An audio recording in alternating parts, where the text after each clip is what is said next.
Thank you very much, Diana, and let me add my welcome to everybody on this call. We think it's a timely webinar, and we're really very pleased to be able to have Ilan and Ashraf, old friends of mine, people I respect enormously, being able to join us today, especially ahead of their visit to the United Kingdom in a few days' time.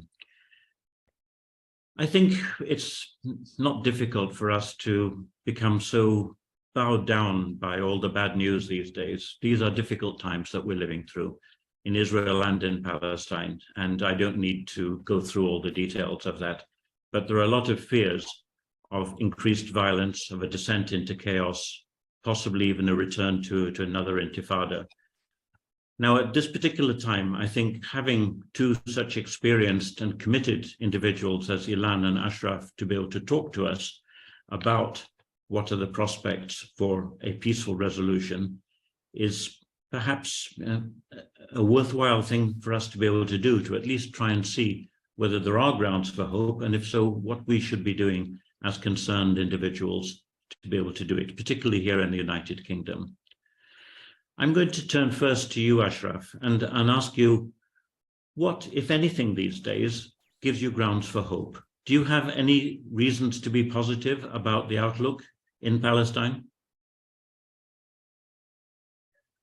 Good afternoon. I think we should be all the time hopeful of having a change in the situation, although we are experiencing a very hard situation, especially because the Palestinian young generation mainly lose the hope of having two-state solution or any kind of peaceful settlement between Israel and the Palestinian people, especially after establishing the new government in Israel and its agenda to maybe to proceed a de facto annexation of the Palestinian occupied territories, which destroys the ability to have a two-state solution and to have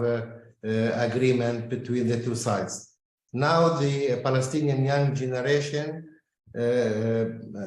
started to lose confidence of the Palestinian leadership, because the Palestinian leadership didn't succeed to bring peace for Palestinians, and the situation which was interim between the Israelis and Palestinians became permanent status, and also because lack of democracy and lack of elections and corruption and many things, and also because having this coordination between the Israeli government and the Palestinian government or the Palestinian Authority in security issues and others without having any change on the ground. Now we feel urgency in this situation, and we also want that the international community, especially Western countries and mainly UK, should act immediately to save the two-state solution and to save our situation from being in a chaos and a very violent clashes between the two sides. We are in a situation of everyday clashes, and Palestinians were killed. Yesterday, 6 Palestinians were killed by the Israeli soldiers, and a few days ago, tens here and there in Nablus, Jenin, and Jericho. We are speaking about a huge number of Palestinian people who were killed within a few months. Ashraf, forgive me interrupting you. We're going to try to make this a genuine conversation among the three of us. What exactly would you like the international community to do to save the two-state solution? First of all, we should have an immediate recognition of Palestine as a full state on 1967 borders. It should show the Israeli government that the issue of two-state solution is unnegotiable. It is a fact. From this point, we should enter the negotiations to solve problems between two states. Israel is recognized and a stable state, and Palestine under occupation and should have its sovereignty and its freedom. So this is the main issue that can be done, and first step from United Kingdom and other Western countries, Europe and maybe USA. And the second issue, it should stop the Israeli violation of human rights, especially the Palestinian rights, the invasion of Palestinian territories, and also the provocations of settlers, and the continuing the settlements activities in the Palestinian Area C, and also to stop demolishing the Palestinian structures in Area C, which were donated by European countries mainly. And we want to see at least calmness of the situation on the ground, and to improve immediately the conditions of Palestinians in West Bank and Gaza Strip, to show that there is something can move and can go through to reach settlement by the end of the day. Thank you. No, I think, you know, those key points that you mentioned just now, recognition of Palestine by Britain and obviously other countries as well, ideally with a group of countries, is one of the main goals of the Balfour Project itself. We believe in its importance too, not just symbolically, but practically also. We think that now is the right time to be able to do it. And the second important point you mentioned about accountability for human rights abuses is also something that we have been campaigning on. We have certainly been pressing for the British government to take a stronger, more principled position on accountability for human rights abuses. In fact, you might be interested to know that the Commission of Inquiry set up by the UN Human Rights Council, headed by Navi Pillay, the former Human Rights Commissioner from the UN, is going to be in London next week while you're here also. So certainly this is going to be a good time to be able to raise these particular issues and to try and get a stronger position from the British government on a principled position, not just talking about Ukraine, but about Palestine in the same right. So let me turn to you, Ilan, because we've heard the views of Ashraf, which are really very clear for everyone. When, with yourself as a peace campaigner with a long record in this regard in Israel, is there anything that you feel positive about or encouraged about, you know, in this very difficult political climate that you face in Israel? Well, I must say that I'm very worried about any chance to move forward on peace in the foreseeable future. And that is for one reason. And if we do a zoom out and look at the architecture of our conflict, a two-state solution requires a process of negotiations. And the two sides are not ready to move into the negotiations room because of disparity. The Palestinians are far too weak, and they have nothing to offer to Israel.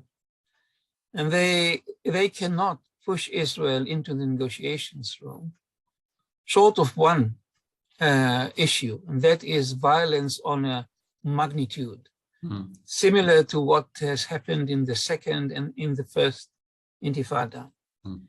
Israel is extremely sensitive to loss of life. And when I say that, sadly, to the loss of life of Jews and Israelis. And in the case of violence, it becomes even more violent in its response.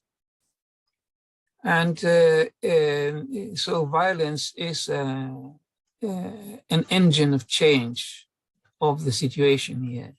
And none of us wants to go there.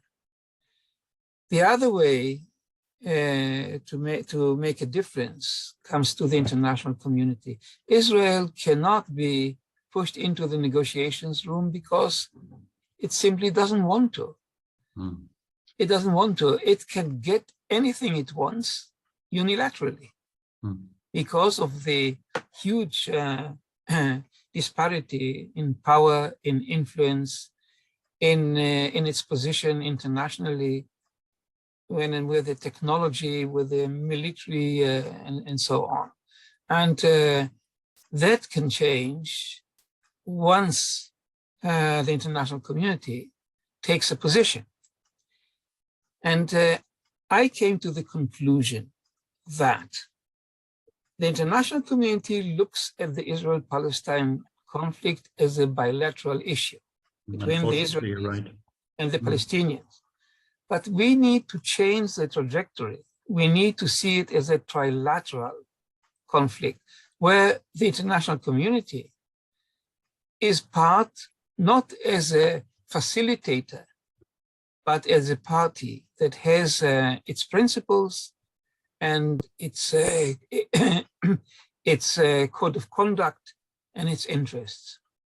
You know, this conversation has been heavily influenced since February 24th, when the Russians started the war in Ukraine, which turned into a disastrous destruction of Ukraine, destruction of Russian position in the world, and the destruction of life and rights.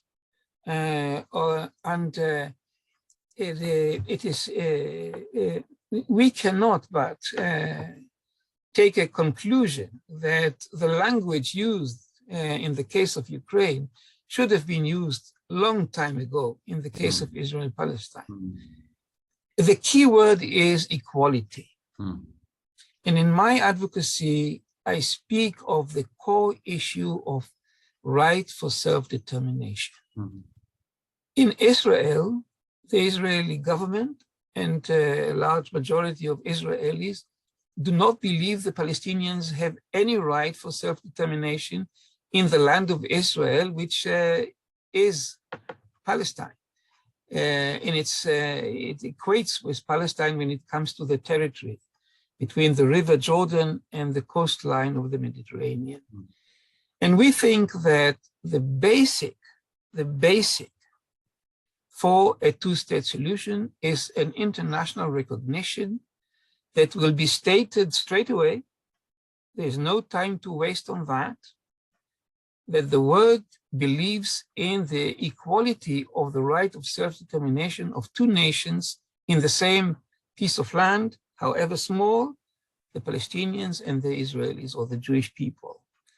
And the only solution available to us to allow self-determination equally to the Palestinians and to the Israelis is territorial partition. That has been the conclusion of the Peel Commission of Inquiry in the year 1936 or 37, and nothing has changed since. We need to recognize each other. This will take time, but the third party, the international community, could do that immediately and pave the way for negotiations over the partition of the land and the making it possible for each nation to exercise self-determination in part of the land, not in its entirety. And I think that the people on the ground, when it comes to Palestine, there is, I think there is a high level of readiness to look into such an idea.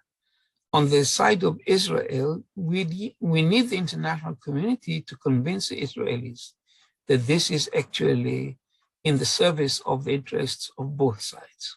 So, Ilan, you've mentioned the role of the international community, and I'd like to put this question to both of you and Ashraf. When we talk about the international community, who really are we talking about here? Because it's often a euphemism that defies a precise definition of who actually has influence on the parties in order to be able to bring about a real solution here. I would suggest that in the case of the Israeli-Palestinian conflict, as some people call it, or at least the struggle of the Palestinians for their own freedom and their end of occupation, that there are certain groups of countries that have more influence than others. The Biden administration in the United States, for example, clearly the biggest, most important defining power to be able to bring about a difference. And it is the case that many countries, including the United Kingdom, are waiting and seeing what the United States is going to do about it. In the case of the Palestinians, they had long relied upon their Arab brothers, Jordan and Egypt, obviously, but also the wealthy states of the Gulf, several of which have recently signed bilateral peace agreements, or at least diplomatic recognition agreements with Israel. Now, you, Ilan, as an Israeli, know perfectly well that several recent Israeli governments, starting with the previous Netanyahu government and then with Naftali Bennett and Yair Lapid and now Netanyahu again, are actually putting much more emphasis on strengthening bilateral relations with the Gulf countries, and that is their main objective, because they don't see the need to be able to do anything for the Palestinians. Now, what could you expect that they should be doing? Because it's not just a matter of the bilateral countries themselves, whether it is the UAE or Bahrain or whoever else has recognized Israel recently taking actions, but the role of others to be able, for example, the Biden administration, to be able to say, look, you are in a position of influence to be able to restrain Israeli settlement building or to restrain abuses of human rights. So how can we think about how to make more real, more concrete, the role of the international community, which we often appeal to in general terms? Who would like to comment on this? If you want to start. No, I think if we speak about the international community, we speak about the Western countries like USA, United Kingdom, France, Germany, Spain, the main, the stronger countries more than the weak countries. But we know that there is no ability to have such consensus in between these countries immediately. Because of that, we call for individual or small groups actions. Like, for example, when we call United Kingdom to recognize Palestine, it will be very effective if it does it alone as a first country. It will also encourage United States of America and other European countries to go ahead in such step. We want also to see like-minded states in Europe to have such kind of recognition. Some steps should be done or initiated by individual countries or small group of countries. We don't speak about the whole international community. We know that it is not possible nowadays to have this collective decision, but we want to start some steps ahead, and it may encourage others and to have this collective position from the international community. We know that the Arab countries support the two-state solution and support the independence of a Palestinian state, although some of them went to normalization without Israel and neglected the Arab Peace Initiative, which says that, first of all, Israel should withdraw from the Palestinian occupied territories and having settlement for the conflict, and after that, normalization and cooperation between Israel and the Arab countries. Unfortunately, they did that on the opposite direction. We want to see something moves in this direction, to have at least countries like United Kingdom. And why United Kingdom is very important? Because of historic responsibility. Balfour Declaration and the establishing of the Jewish state in Palestine, and also neglecting the Palestinian rights of having self-determination and equal rights in Palestine. This is very important to maybe remove the unjust situation that Palestinians live under in the occupied territories. Ilan, the Arab Peace Initiative, when it was first launched over 20 years ago, was largely ignored in Israel. You will remember this well. Although there were some activists who actually tried to have a counterpoint Israeli. But the government intentionally ignored it, yes. But now that the agreements have been signed, diplomatic agreements with several of the Arab Gulf countries, we also have a possible revival of the Arab Peace Initiative. Saudi Arabia, at last year's UN General Assembly in New York in September, actually revived the plan, to general surprise, actually. Is this just rhetoric, or do you think that there is something serious that can be built upon here? And will Israeli governments listen to them, knowing how important recognition by Saudi Arabia is to Israel? Well, it remains to be seen. I was a participant in the last Munich Security Conference, where I joined in a small round table with the Saudi foreign minister and the Kuwaiti foreign minister. And both countries are not members of the Abraham Accord. And they were clearly referring to the Arab Peace Initiative as the way forward.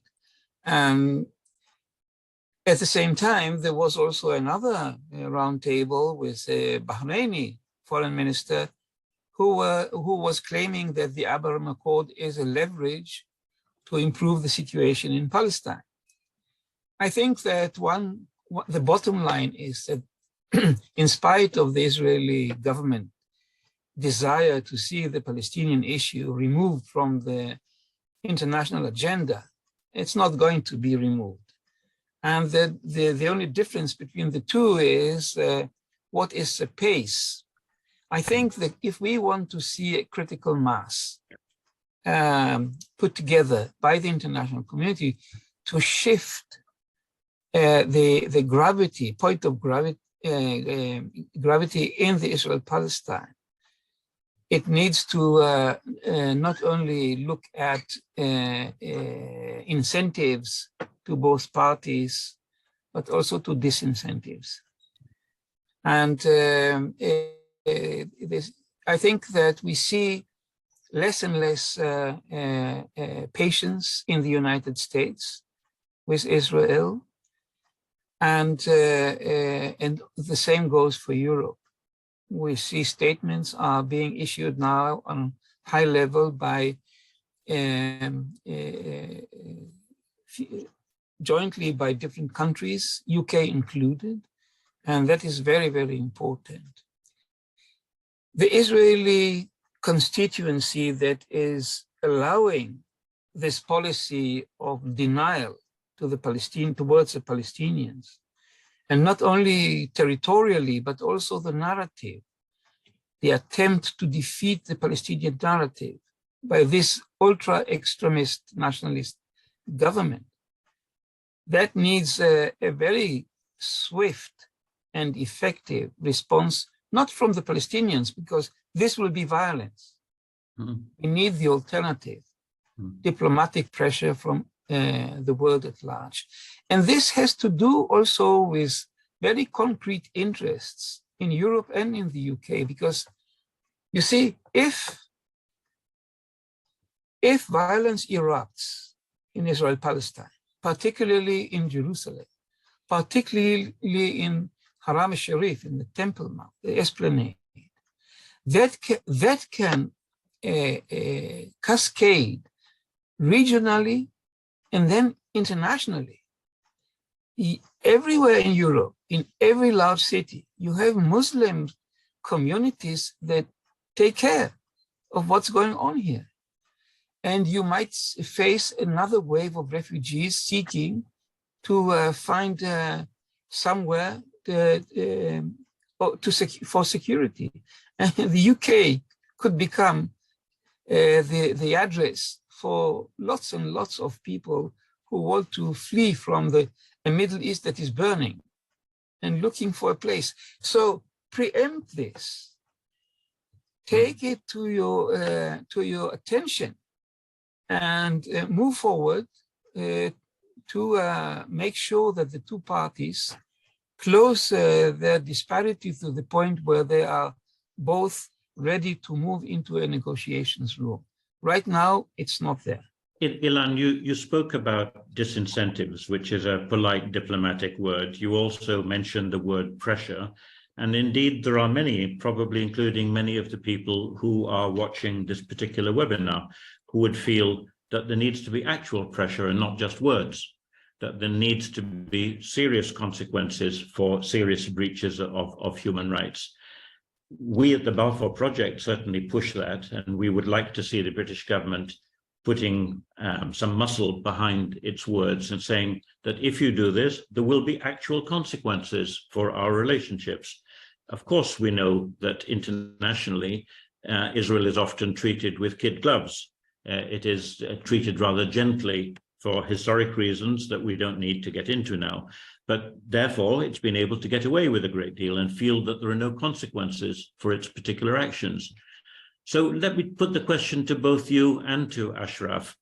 What are the appropriate forms of pressure, of actual consequences?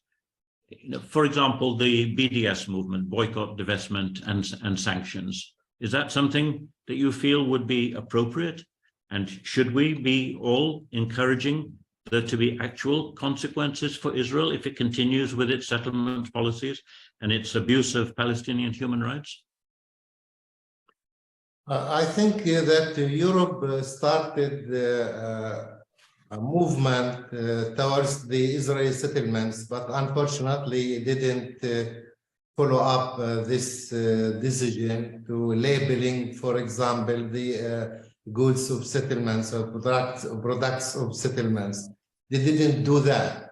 But for example, if there is some kind of sanctions against the settlements in West Bank, in Area C, and other places which belong to the Palestinian side, I think it will be very active pressure on the Israeli side. Also to receive the Israeli leaders in Europe with open arms. It is something encourage the Israeli government to go ahead in its policy. You should have some kind of preventing them to be received in a warm way or in a positive way in Europe. There are many steps. I don't want to speak about total sanctions, but it is needed to start something that the Israeli government and the Israeli people should feel that there is a price of violating the human rights and violating the Palestinian rights of self-determination and freedom and having their own state.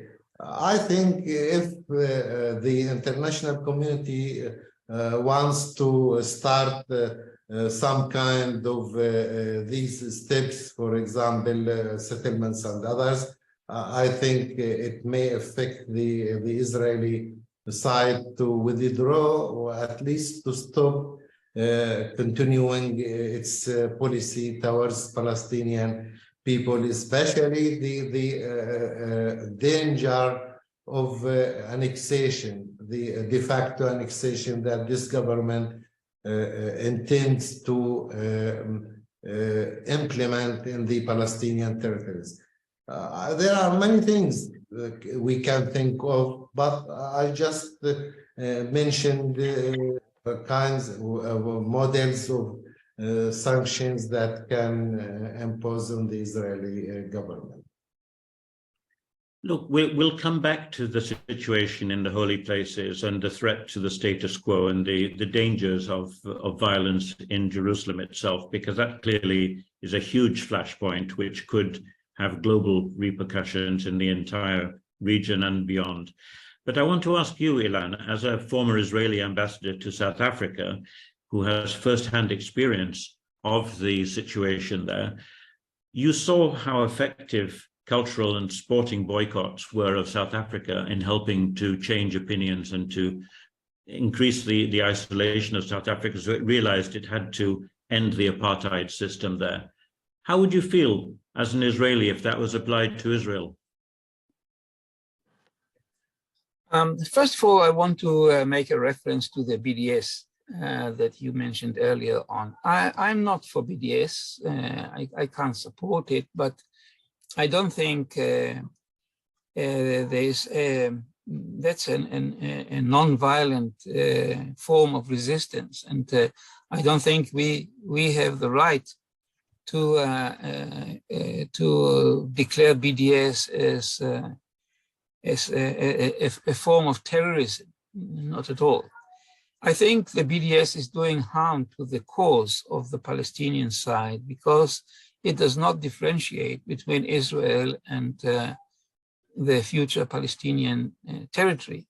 And so if everyone is to be blamed, then no one is to be blamed. And I think it would have been very important for the Palestinian struggle to change the attitude towards BDS.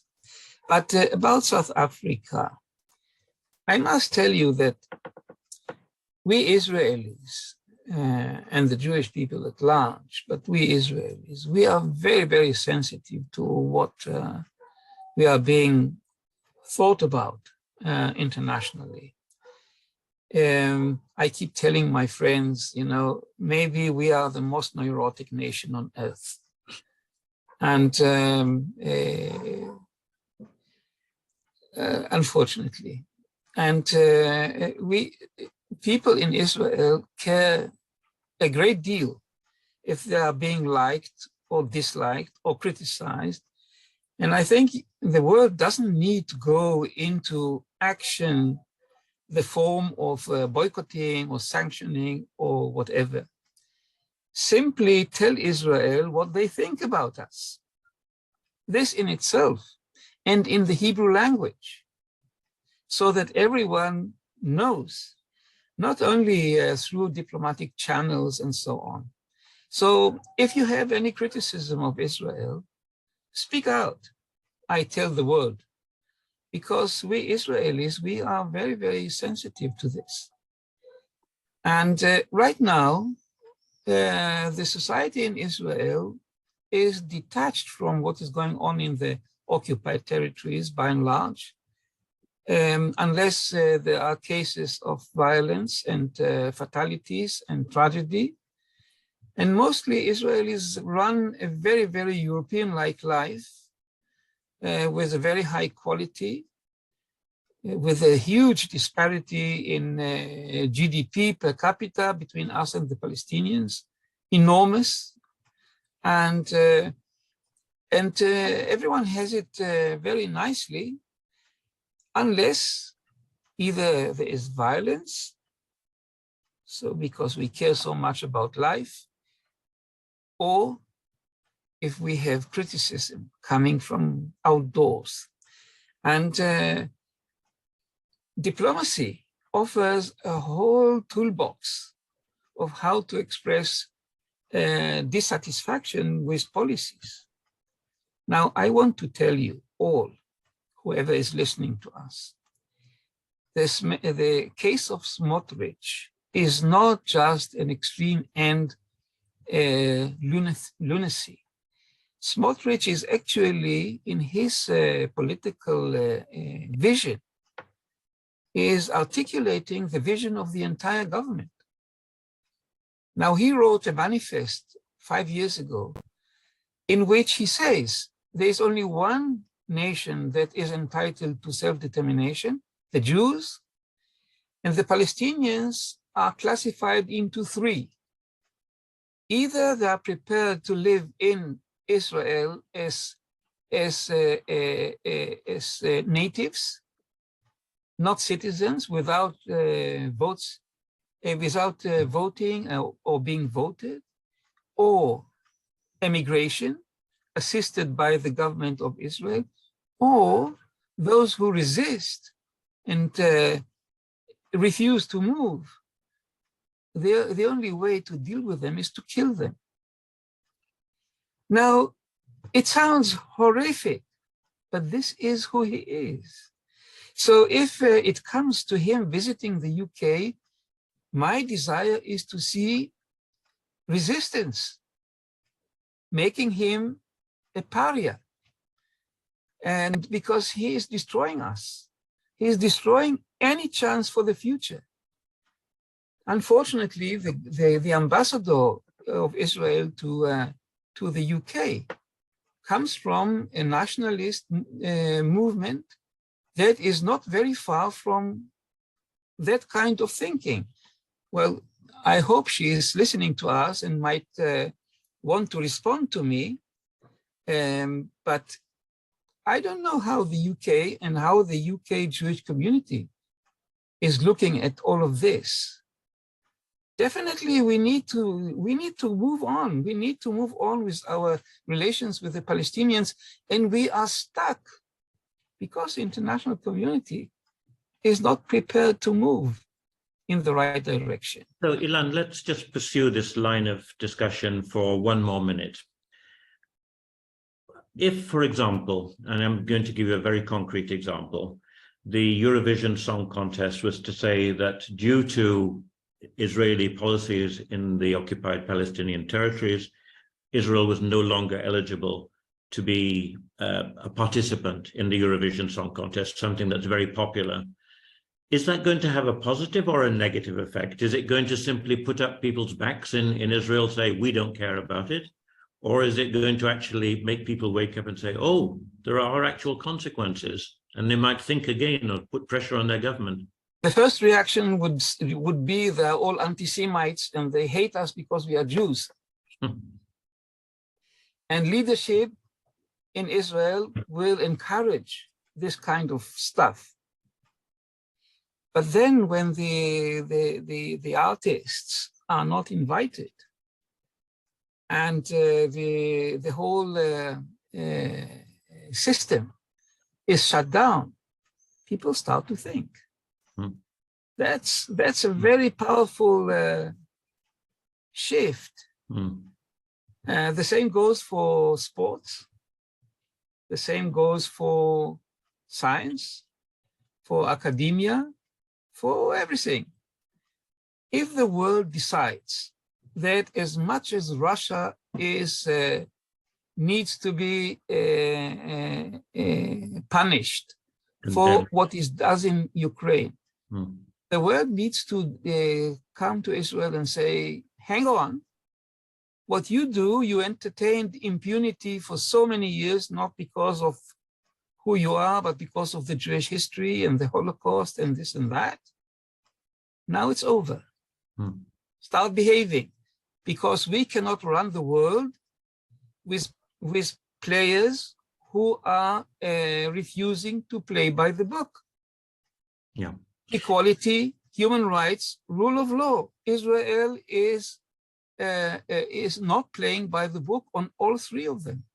So let's come back to the issue of maintaining the distinction between Israel proper and the occupied territories along the 1967 Green Line, which Israel has been busily trying to obliterate for decades, I would say, even to the extent of writing it out of your school textbooks. Now, you, Ashraf, mentioned earlier on about the very mild measure of labeling of goods that comes from settlements.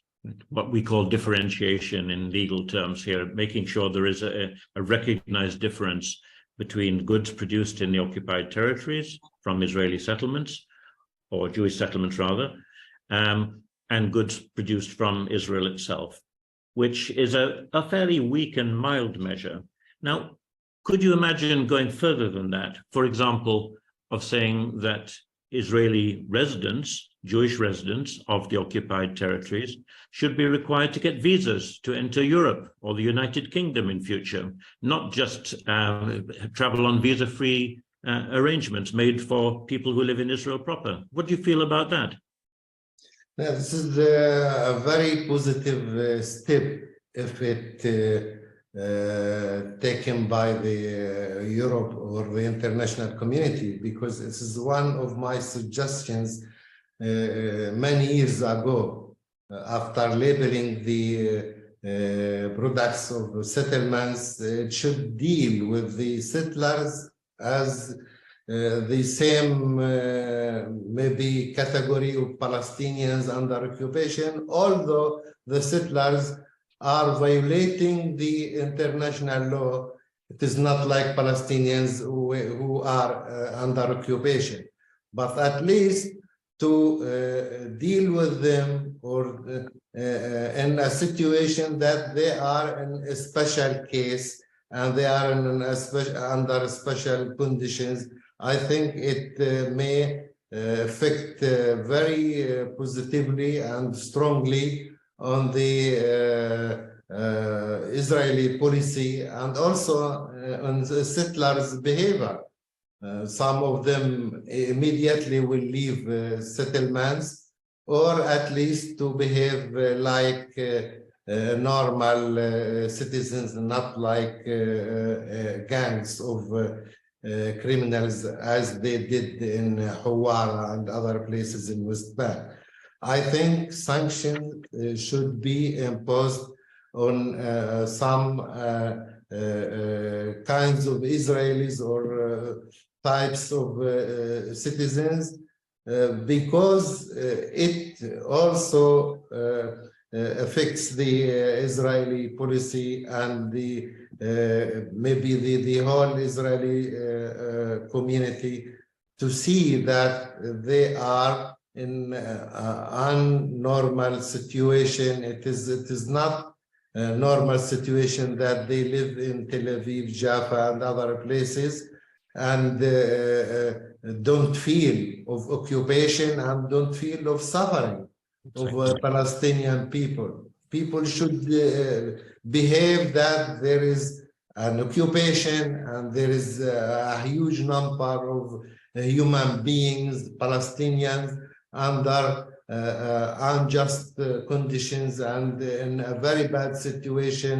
Their life were controlled from by the Israeli side in every detail in their normal life. We are stuck under occupation for more than 55 years, and nothing was done to remove this occupation. And if we compare the situation between us and between what happened in Ukraine, the Palestinian people feel upset totally and very angry of the international community. Why Palestinian people aren't treated like Ukrainian people? The international community, Europe and United States of America and other Western countries started to participate in this way or another in this war because of occupation, human rights violation, and violating the international law. These are the main claims of the Western countries towards Russia. Yes. And what happens with Israel?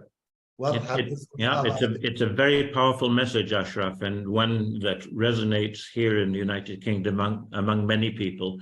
So let me turn to the visit that the Policy Working Group delegation is going to be making to the UK in the coming days. Tell me in a short nutshell, what is your key message? What are you going to try to achieve from this visit? What are you going to be saying to politicians?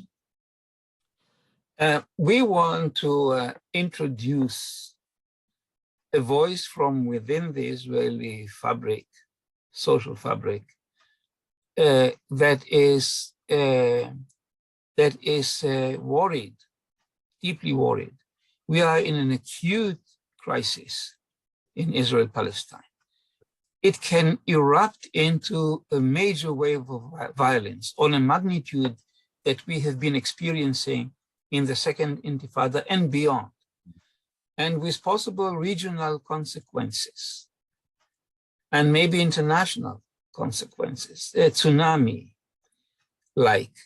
And we want to suggest that however central and urgent other matters are, that our conflict should not be left unattended. That is our main message.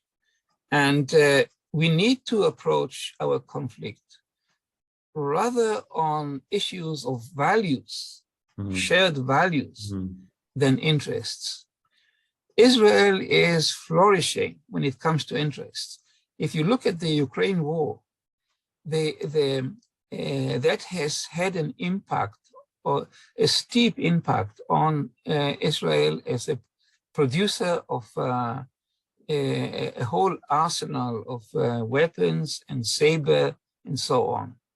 That will make us rich in a way soon. And I'm sure there are many politicians who go to their constituencies and hear from their constituents, don't touch the Israel-Palestine, because we are now in the process of taking advantage of situations. But I say to you all, and this is what I'm going to say to all whoever is listening to us, by the end of the day, it is about justice. The Palestinians are not going anywhere. They will stay. And we will have to change the trajectory. And Israel and Palestine need to be ushered into a negotiations room, and preparations, political preparations, must be made for an Israeli very confident constituency that everything is okay. And if the Palestinians engage in terrorism, too bad for them. We will follow them and deal with them.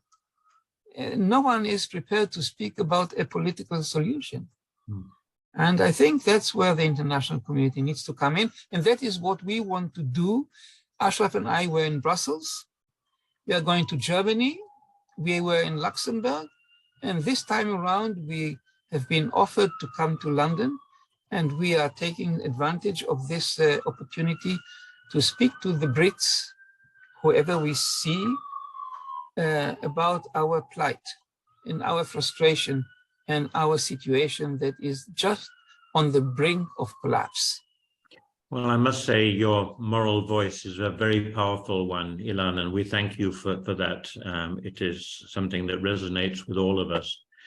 Before we turn to our audience's questions, because I'm sure there are quite a few, Diana has been monitoring it, I want to ask you, Ashraf, in particular, about the threat to the holy places, to the status quo, which we all refer to. We think we know what is the status quo, but there may be different views about how actually it's being respected.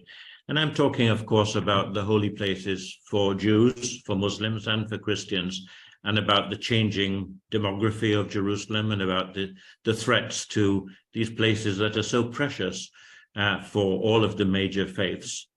What is your own sense about the extent of the risk to the Haram al-Sharif, to the Temple Mount?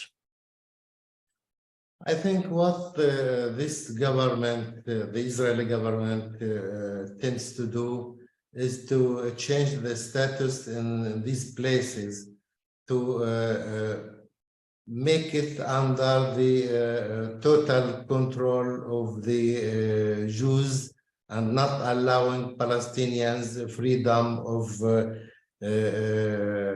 prayer in these places, and to control this by a way that it belongs to Israel, not belongs to Palestine or Palestinian people.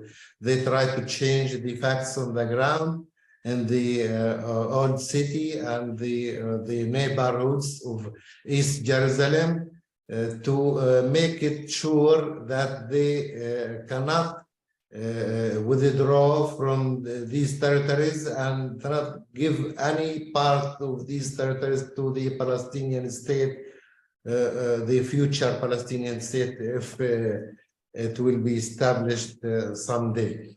This is the main idea, and I think they are very wrong if they think that Palestinians will sit calm to see what the Israeli government does in these places. It is the most sensitive issue within the Palestinian people. It brings us to violence immediately. It brings us to war. It is not just a war between Israelis and Palestinians. It is a war in the Middle East, and it may be a war in Europe, and may be a war in everywhere as a result of this policy of this government. I think the Israeli government doesn't care what happens between Palestinians and Israelis in the region, and also maybe as consequences in the whole world, because Muslims and many extremist groups in the whole world will act immediately if something will happen in these places in Al-Haram al-Sharif and other places in East Jerusalem. I think it is very dangerous policy, and it endangers the whole region, and it brings us to maybe a wide circle of violence and clashes between the two sides. And we saw within the few last years what happens when the Israeli government tries to change a little bit some things in this place. I think that there's some kind of to play with fire in this place. That's exactly the expression that I was going to use, Ashraf, playing with fire, and the arsonists, unfortunately, are free to act as they wish. Now, we're coming up to the end of our first hour, and we're going to turn to the questions from our audience. I'm going to turn back to Diana, who's been monitoring it. So over to you. Yeah, we've had a lot of questions. First of all, I want to apologize. We had a few teething problems with the video with Andrew and so forth, so apologies. I also want to say that we are not taking questions in terms of raised hands and audio questions, so please do type any questions you have in the chat box. But we've had a lot, so I'm going to start on a topic that's been raised by a few of the questioners, but I'm going to read the question from Matthew Gotthill. Please, could speakers comment on the possibility of establishing some form of confederacy? This is a theme that has come up more and more, perhaps even including Jordan, with guaranteed equal rights and security for all. Any thoughts on that? Ilan, do you want to start with that, because it's been proposed by a fellow Israeli? Yes, I have a big argument with Dr. Yossi Beilin, who is now moving around in Europe, maybe came to the UK as well, together with a Palestinian partner,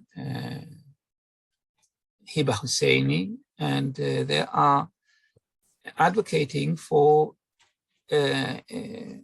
confederation in the Holy Land. My counter argument is that the Palestinians are entitled to a generational phase of full independence, full sovereignty, full independence. No country entertains full independence. We do not We have no illusions. But any measure a country gives up on its own sovereignty is through negotiations and for something in return. And if a confederation that comes in ahead of statehood and independence, not just as a political and diplomatic entity, but as a generational self-image, self-confidence, it is doomed to fail. And the Palestinians need first to gain the weight of a player, and then I see no other way. The countries are too small and too in proximity, too effective to each other, that they must come to terms in the form of a confederation. But we have 50 years to wait for that. And Jordan coming in as a third party, that makes it even more complicated, because there is such a large share of the Jordanian society that is originally Palestinian and descendants of Palestinian refugees. And so it's very complicated. And I think had I been a Palestinian, I would have asked everyone else to forgive me for my desire to first have my house in order, and then start thinking about structures of neighborhood like confederation. So would you agree with me then, Ilan, that in essence, this comes down to an issue of sequencing, that the Palestinian right to self-determination has to be allowed to exercise their determination politically, and then the legal consequences will flow from that in terms of political arrangements? And you got it. Thank you. Diana, next question. Right, we've got a question from Fleur Brennan. She says, I'm a member of Amnesty International, and I'm interested in your view of the AI report naming Israel as an apartheid state. How useful is this, and how can it best be used? Ashraf, you want to comment on that and the apartheid issue? Yes. I think it is a very important report was by this international organization, but it was also by B'Tselem, Israeli organization, also this description of what the Israeli government does in the occupied territories as an apartheid policy. And I think it also should pay attention on what happens with Palestinians in these territories, especially in West Bank and East Jerusalem. Because with this description of what the Israelis does in the occupied territories, I think the international community will put all its weight to change the situation. Because an apartheid policy is unacceptable by the international community. If we put it under this topic, I think it make the human rights organizations, the governments, parliaments everywhere to see what happens in the Palestinian territories, the occupied territories, and no one can accept it. Also, many of the Israelis don't accept to see their country practices an apartheid regime in the occupied territories, and they are very sensitive to this expression, an apartheid regime. So it is important to put this in this frame to show what happens there, because people in the whole world don't know what happens with Palestinians. What are the conditions that Palestinians live under in these territories? by the occupation and by the settlers' provocation. I think it is important, and I see it is a positive way to lightening the situation in the occupied territories.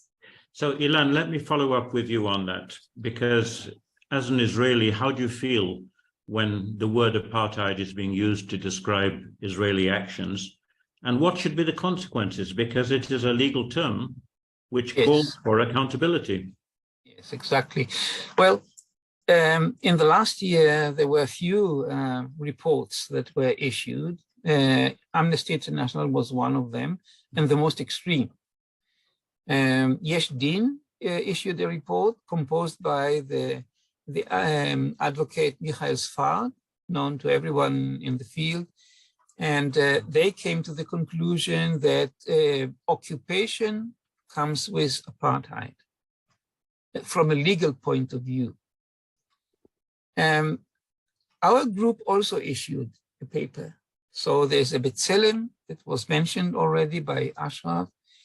B'Tselem comes to the conclusion that apartheid goes horizontally from the River Jordan to the sea. There are also forms of Jewish hegemony that is secured legally.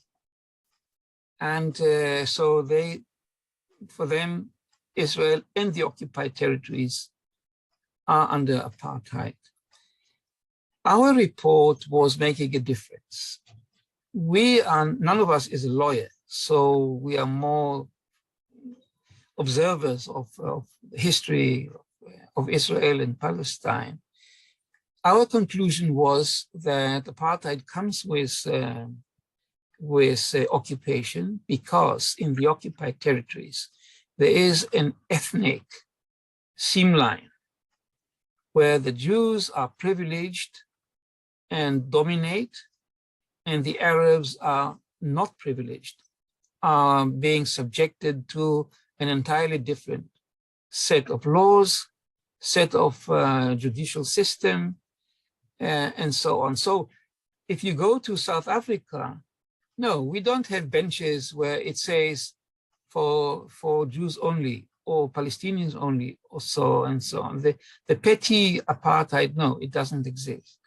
But there is a fundamental structural difference. And when I go back to Smotrich, and he says it's quite normal, that is also a form of democracy, that there will be citizens with voting rights and there will be natives who have no voting rights. That is apartheid. That is apartheid. He is not prepared to admit it, but that is what it is. Now, to conclude, when we wrote this report, we were more confident that apartheid comes with occupation, and once the occupation is removed, apartheid will be removed. With a new government and with its guidelines saying that there is an overriding privilege for the Jewish people in the entire land over the Palestinians, I feel so uncomfortable with it, I dare say. And this leads me to another conclusion. The international community, the UK included, is very cautious about applying the ICC and the ICJ when it comes to Israel. Mm. And I think that this attitude needs to change. Mm.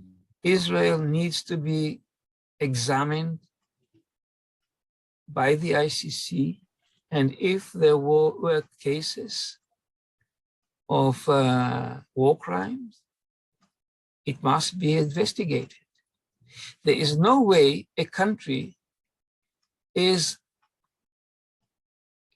leaning its security requirements on the abuse of human rights. No, the world should not accept it. The world should not accept that Israel abuses human rights of Palestinians for the sake of its own security. No country in the world is allowed to infringe on the rights of others for its own security, not even Israel. Hmm. And that has to be examined, researched, investigated by the prosecutor, Karim Khan of the ICC. And the latest move towards the ICJ, when the UN's General Assembly was requesting advice of the ICJ on the nature of the occupation, I think that no country in the world is allowed to deny this to happen. We need to have this advice, and we need to have Israel into the fold of the international game. Now, UK had a huge role played when the UN Security Council Resolution 2334 of 23rd of December 16, days before Obama left office and Trump moved in, the UK had a lot to do with phrasing this, and it is a pearl. It is a very interesting and important document, text.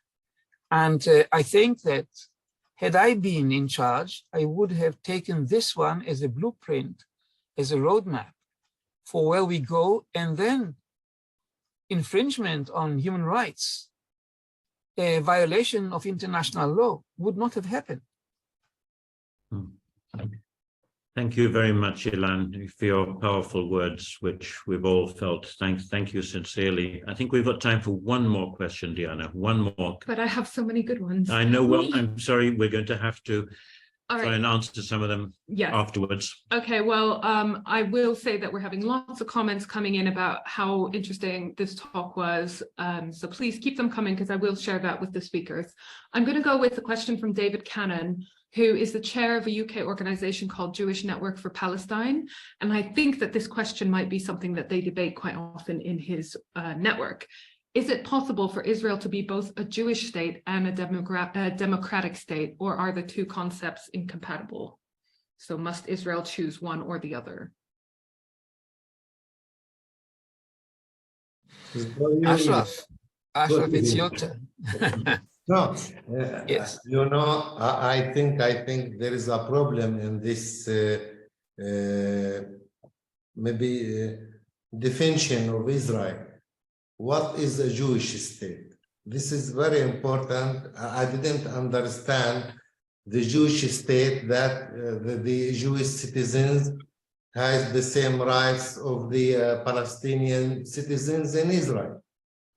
But even if they says in the Israeli laws that it is Jewish and democratic states, and also expresses the Palestinian or the rights of all citizens, but it mainly didn't do that because of the Jewish state. I think, from my point of view, it should be Israel a democratic state with this Jewish component and maybe domination of the cultural or the identity of the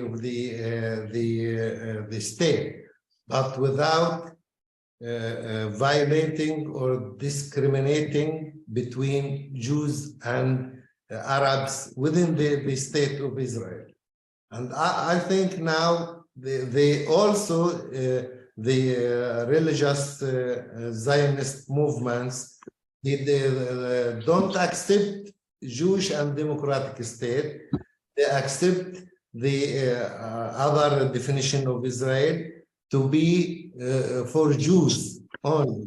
The nationalist, the national law, which was adopted by the Benjamin government, the latest one before this one, to change the law that the rights are guaranteed only for Jews, but Palestinian citizens in Israel are not guaranteed to have equal rights. And there are discriminations between Jews and Palestinians and Israel, and also the Israeli Human Rights Organization mentioned these discrimination in their reports. So it is problematic to have the Jewish as identity without mentioning the equal rights in this state. This is my point of view. Thank you, Ashraf. Dear friends, we've come to the end of our time. Shall I just a quick Very quick then, Ilan. Yes. If we were to come back to the green line, to Israel per se, Jewish and democratic can be reconciled. With the occupied territory and with a population that is about half-half, Palestinian and Jewish, there's no way. So it's either, it becomes a mayhem. That is what we are living through right now. That is the reality, and it makes things very clear to everybody. Well, look, I wanted to thank everybody, all the interested participants. So many questions have come in for it, but in particular to thank our two guests, Ilan and Ashraf. I want to thank you for your honesty, your personal integrity, and your courage, and wishing you a very successful visit to the United Kingdom. Diana is going to close the discussion right now. By asking for money, yes. Thank you, Diana. Thank you, Andrew. No, thank you so much. And thank you to everyone who came along and everyone who's going to be watching the recording afterwards. We do these webinars for free. We've actually started doing 2 a month, if you've noticed, because we want to get the word out about these different topics as much as possible. We also make them available on video, on YouTube, on podcasts. So you can find us. If you search for Balfour Project on Spotify or Apple Podcasts, we're everywhere now. And we also work on a transcript, so people use them to write up articles in different publications. So all of this obviously takes a lot of time and effort, and we really appreciate if anyone can support us. Thank you, Farzana, who said she would give us a donation. I've posted the links in the chat box. Better yet, if you become a friend, then that really helps us with our planning for the future. Becoming a friend means signing up for any regular donation, whether it's annual or monthly, of any amount. It means that you get free tickets to some of our events. It means you get access to specific friends events, such as meetings with key people within the Balfour Project in order to ask about the organization. For example, you get discounts for a lot of things. So our conference coming up in May, rather than the £25 for an in-person ticket, you can pay £15 as a friend. So do consider it. It really does help us with our admin, with our planning for the future, and with putting on such events. So that's me with my begging cap out. So on that note, I'm going to thank everyone so much for coming along. Andrew, well chaired. Ilan, Ashraf, good luck with the trip. Ashraf, I hope the issues get sorted with the visa. And as always, our audience and our supporters, thank you so much for coming along. It was another really well-attended webinar, so that tells us that we're on the right track. We're doing something right. So thank you very much, and hope to see you at Matthew Teller on the 30th of March. Thanks very much. Good night. Thank you.